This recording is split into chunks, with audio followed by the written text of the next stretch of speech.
உங்களுக்காகவே பூத்தி ஸ்வர்ண மஹாலின் ஸ்ரீனிவாச கல்யாண கலெக்ஷன்ஸ்.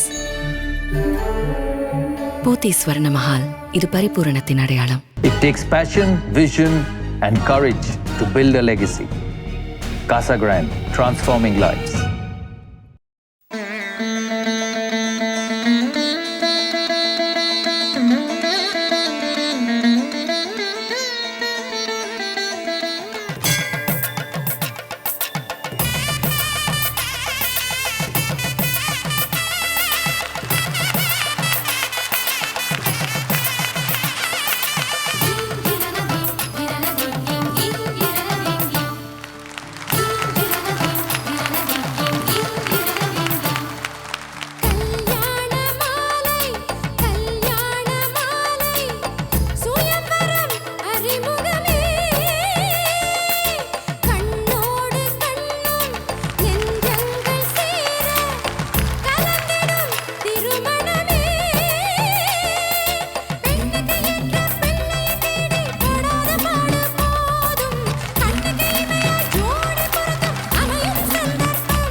வரன் தேடுறது கடையில் போய் பொருள் வாங்குற மாதிரி கிடையாதுங்க. பொண்ணும் பையனோட எக்ஸ்பெக்டேஷனை புரிஞ்சிக்கவே முடியல. அதுக்காகத்தான் என் தலைமையில் இயங்குகிற எக்ஸ்க்ளூசிவ் மேட்ரிமோனியில் பதிவு பண்ணுங்கன்னு சொல்கிறேன். நீங்கள் நினைக்கிற மாதிரி ஒரு நல்ல வரன் கட்டாயமாக அமையும்.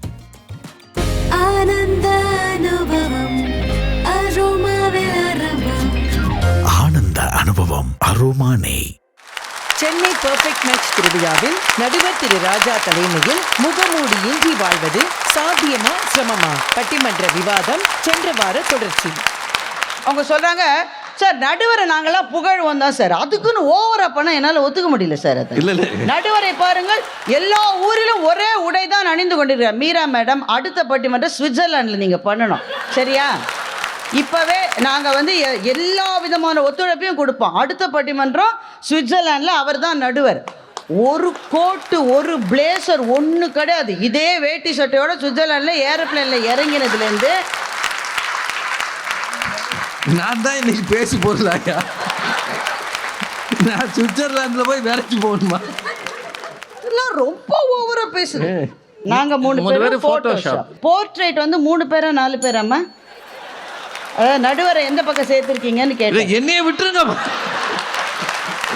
அவர் தான் போர்ட்ரேட் ஆயிற்று. அவர் நடித்த சினிமாக்களில் அவர் மேக்கப் போட்டாரா இல்லையா என்று நீங்கள் விசாரித்தீர்களா? நீங்க எவ்வளவோ ரீல்ஸ் போடுறீங்களே, unedited version of the reels எப்போது உங்களால் போட முடியுமா? எடிட்டிங் என்பது முகமூடி தானே. எடிட்டிங் இல்லாம ஒரு ரீலை போட்டுருங்க பார்க்கலாம். அப்பதான் பார்த்து அவங்க வீட்டுக்காரர் தான் படம் எடுக்கிறார். அவரை பார்த்து என்னைக்கா ஒழுங்கா எடுத்திருக்கீங்களான்னு கேட்டீங்களா? அதை போடுங்க நீங்க. இதெல்லாம் நடக்குதா? பின்ன நாங்களெல்லாம் தூங்குகிறோம். நாங்களாம் மட்டும் கொட்டை நட்டு நேரத்தில் முழிச்சிட்டு இருக்க பேயா நாங்கள் 3 பேரும். அவங்கெல்லாம் பாரதியார் வம்சமா. நாங்கள்லாம் பாரதியார் என்ன செய்தார் தெரியுமா ஷாமலா? அவருடைய இந்த கூட்ட நண்பர்களுள் ஒருவர் வாரா இதை பதிவு பண்ணுறார். கொஞ்சம் மூளை வளர்ச்சி குறைவாக இருக்கிற ஒரு சிறுவர். அவன் எப்போ பாரு சிரிச்சுக்கிட்டே இருக்கான். எப்போ பாரு எல்லாரை பார்த்தும் முகபாவெல்லாம் சரியில்லை. ஏன்னா கொஞ்சம் அந்த வளர்ச்சி கம்மியான ஊரெல்லாம் அந்த பையனை பார்த்து கை கொட்டி சிரிக்கிறாங்க. பாரதி என்ன பண்ணுறாரு, அந்த பையனை கூட்டு தன்னோடையே வச்சுக்கிறார். எப்போ பாரு என் ராசை எவ்வளோ அழகாக இருக்குது. அந்த பையனுடைய முகமே கொஞ்சம் அந்த நோயின் காரணமாக சரியான முகம் இல்லை. பாரதியை கொஞ்சிக்கிட்டே இருக்காரு. தன்னுடைய பிள்ளைகளை கொஞ்சிறது மாதிரி அந்த பையனை கொஞ்சிறாரு. இவங்க எல்லாம் மற்றவங்களாம் சிரிக்கிறாங்க. அவனை போய் இவர் என்ன இப்படிலாம் சீராட்டிக்கிட்டு இருக்காரு. சொல்லி 3 மாசத்துல அந்த பையனுக்கு நல்லா சரியாயிருச்சுன்னு வாரா பதிவு பண்ணிக்கிறேன். அப்போ ஒரு நோயினால் முகமே மாறி போயிருக்கிற மூளை வளர்ச்சி குறைந்த ஒரு பையனை என் அறிவான செல்லம், என் தங்கம் என்று பாரதி சொன்னது முகமூடியா இல்லையா? சொல்லுங்க ஷாமலா.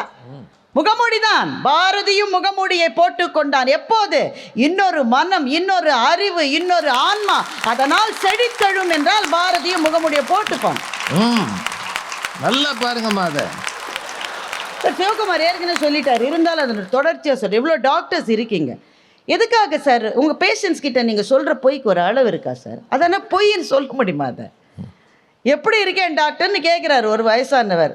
இந்த பெட்டில் மத்தியானத்துக்கு வேற ஒரு ஆளை அட்மிட் பண்ண போகிறோன்னு சொல்லுவீங்களா சார்? நல்ல இம்ப்ரூவ்மெண்ட் இருக்குது சார், குட் ரெக்கவரி. ஏன் சார் சொல்கிறீங்க? ஏன் சொல்கிறீங்க? அது முகமூடி தானே. உங்களுடைய மெடிக்கல் எத்திக்ஸுக்கு அது அகேன்ஸ்டா?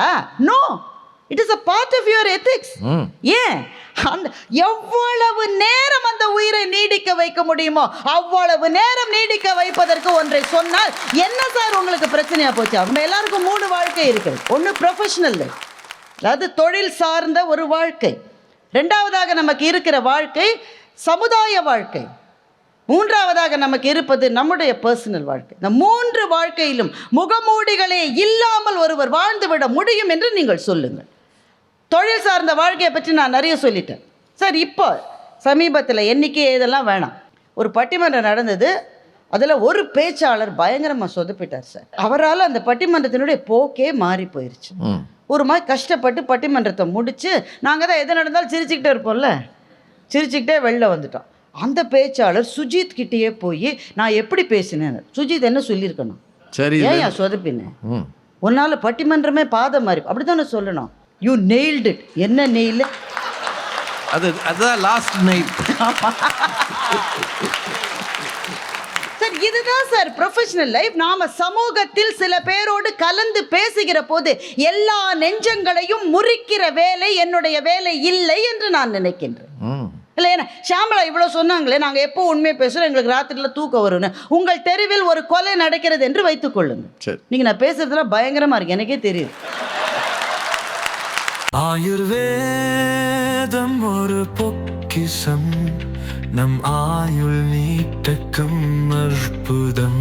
டாக்டர் ஸ்ரீவர்மாஸ். உங்க தெருவிலே ஒரு கொலை நடந்தது. நீங்க அப்பதான் பக்கத்துல இருக்கிற பெட்டி கடையில ஏதோ வாங்கறதுக்கு வெளியில வந்திருக்கீங்க. உங்க பேட்டையில இருக்கிற ஒரு பிரபலமான ரவுடி அந்த கொலையை செய்வதை கத்தியால் சத்து சத்துன்னு குத்துறத நீங்க பாத்தீங்க.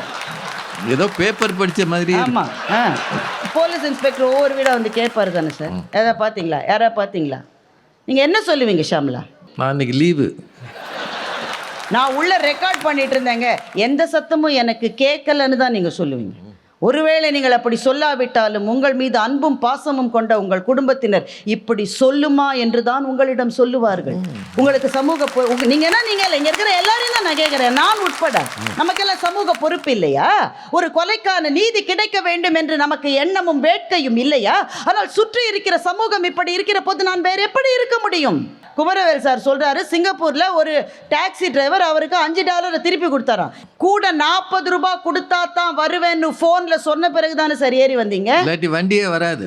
அப்புறமா ஒரு ஐடியலிஸ்ட் சொசைட்டியோட நம்மள மாதிரி வளருகின்ற சமூகத்தை நீங்கள் ஒப்பிடுகிறீர்கள். இந்த ஒப்பீடு தவறு என்று நான் சொல்லுகின்றேன். அந்த சமூகத்தில் இருப்பதை வைத்து அது போல நம்ம வாழ முடியாது. இங்க சோஷியல் லைஃப் சார். உங்க அக்கா உங்க வீட்டுக்கு வந்து உங்களை கல்யாணத்துக்கு இன்வைட் பண்ணியிருக்காங்க. நீங்கள் கல்யாணத்தன்னைக்கு காலையிலே கிளம்பி ரெடி ஆகிட்டீங்க. உங்கள் வீட்டுக்காரம்மாவை பார்த்தா நைட்டியோடய நிற்குது. என்னம்மா ரெடி ஆகலையா இன்னும்? எங்கே? எங்கள் அக்கா வீட்டு கல்யாணம், என்னை கூப்பிட்டாங்க. ஏம்மா வீட்டுக்கு வந்து கூப்பிட்டாங்களே, தம்பி நீ வந்துடுறா, தம்பி நீ வந்துடுறா என்ன ஒரு வார்த்தை சொன்னாங்களா? எங்கள் அப்பா அம்மா வீடு பக்கத்தில் தானே இருக்குது, எங்கள் அப்பா அம்மாவுக்கு இன்விடேஷன் வச்சாங்களா? நான் வரலன்னு அந்த அம்மா சொல்லிருச்சு. நீங்கள் என்ன சார் செய்வீங்க? அப்படியே உட்காந்துருவோம். இல்லை, நீங்கள் போகணும். நீங்களும் போகலன்னா என்ன சார்? நீங்கள் போவீங்க. போனோன்னு அக்கா வாடா வாடா, எங்கடா உங்கள் வீட்டுக்காரம்மா எங்க? அவ சொன்னா நீ சரியா கூப்பிடலையா அப்படியே சொல்லுவீங்க. நீங்கள் என்ன சொல்லுவீங்க? கிளம்பிட்டாக்கா, சாரிலாம் கட்டிக்கிட்டா, ஜுவல்ஸ் கூட போட்டுக்கிட்டாயா. அப்போன்னு பார்த்து அக்கா அவளுக்கு காய்ச்சல் வந்துருச்சுக்கா. நான் தான் சொன்னேன், வைரல் ஃபீவரை வச்சுக்கிட்டு நீ கல்யாணத்துக்கெல்லாம் வராதம்மா, அவளுக்கு வரணும்னு. அப்படி இப்படி சொன்னாதான் சார் கொஞ்சமாவது இந்த சமூக மனிதனாக உங்களால் வாழ முடியும். காலம் மாறலாம், ஆனா கல்யாணப்பட்டுனா அது போத்தீஸ் சாமுத்ரிகா பட்டு தான். போத்தீஸ் சாமுத்ரிகா பட்டு.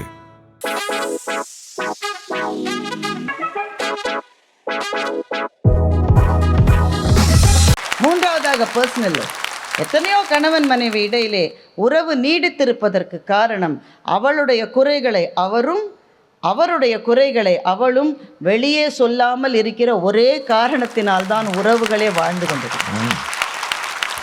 இப்படி சொல்லி முடிக்கிறேன். எங்கள் நடுவருக்கு கம்பராமாயணம் ரொம்ப பிடிக்கும். கம்பராமாயணத்தில் சீதை இலக்குவனை போக சொல்கிறான். மாரீசன் மானாக மாறி குரல் கொடுக்கிறான். ராமன் போயிட்டான். அவன் ராமனுக்கு ஒன்றுமே ஆலை. ஆனால் மான் ராமனை மாதிரி கத்துது, லக்ஷ்மணா சீதான்னு. சீதை சொல்கிறா, தம்பி நீ போ, உங்கள் அண்ணனுக்கு பிரச்சனை போ. அவனுக்கு தெரியும் அவன் அண்ணனை யாரும் எதுவும் செய்ய முடியாது.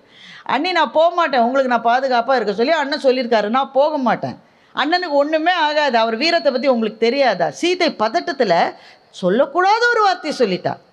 உங்கள் அண்ணன் போயிருக்கிற நேரத்தில் என் பக்கத்தில் நின்றுட்டுருக்க நீன்னு ஒரு வார்த்தையை சொல்லிட்டான். என்ன கொடூரமான சொல். ஆனால் அந்த சூழ்நிலையில் வந்துருச்சு.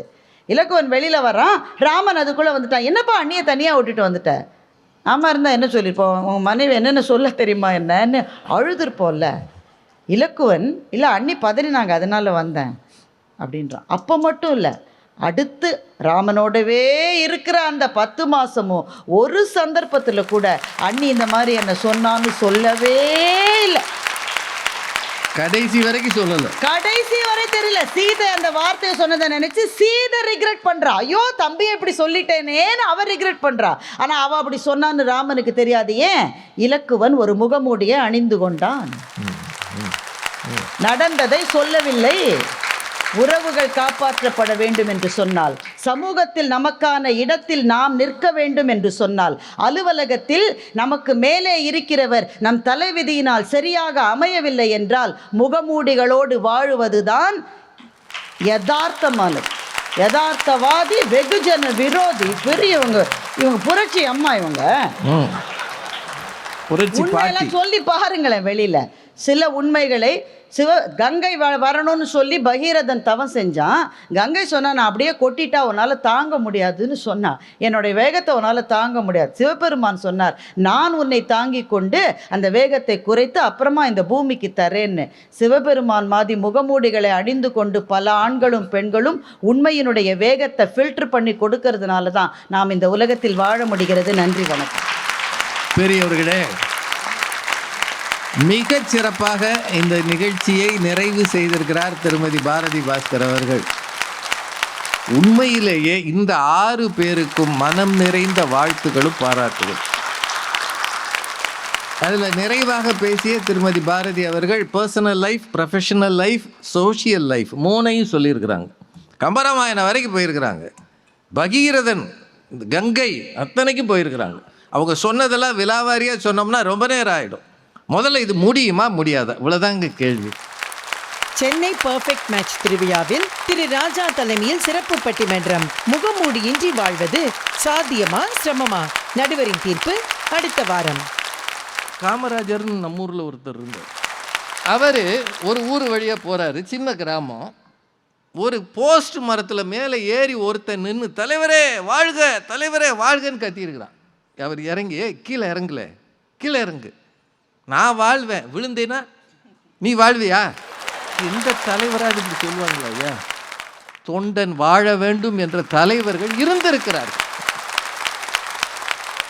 சன் டிவி கல்யாண மாலையின் அடுத்த படப்பிடிப்பு மே 10ஆம் தேதி ஞாயிற்றுக்கிழமை மதுரை தல்லாக்குளம் ராஜா முத்தையா மன்றத்தில் காலை 9 மணி முதல் சன் டிவி கல்யாண மாலை வரன் அறிமுக நிகழ்ச்சி நடைபெற உள்ளது. மேலும் வரன் தேடும் அந்தந்த சமூகத்தினருக்கான தனிப்பட்ட சந்திப்பு.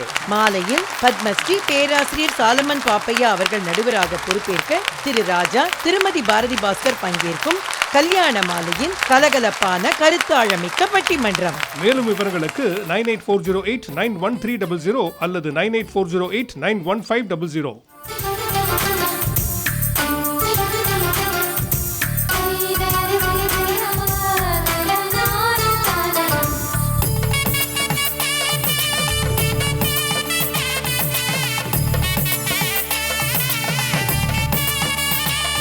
உங்கள் வீட்டு வரனுக்கு மிகச் சிறப்பான இல்வாழ்க்கை துணை அமைய பதிவு செய்து கொள்ளுங்கள். kalyanamaalai.com. 36 வருட அனுபவம், 23 கிளைகள் கொண்ட சிறந்த சுற்றுலா நிறுவனம் மதுரை ஸ்ரீமுருகன் டிராவல் ஏஜென்சி. எங்க சூப்பர் ஸ்டாரோட ஸ்டார் பச்சையப்பா பிரைஸ். எங்க வீட்டு 5 ஸ்டார்ஸோட 5 ஸ்டார்ஸ் பச்சையப்பா சில்க்ஸ். எப்படி சூப்பர்னா?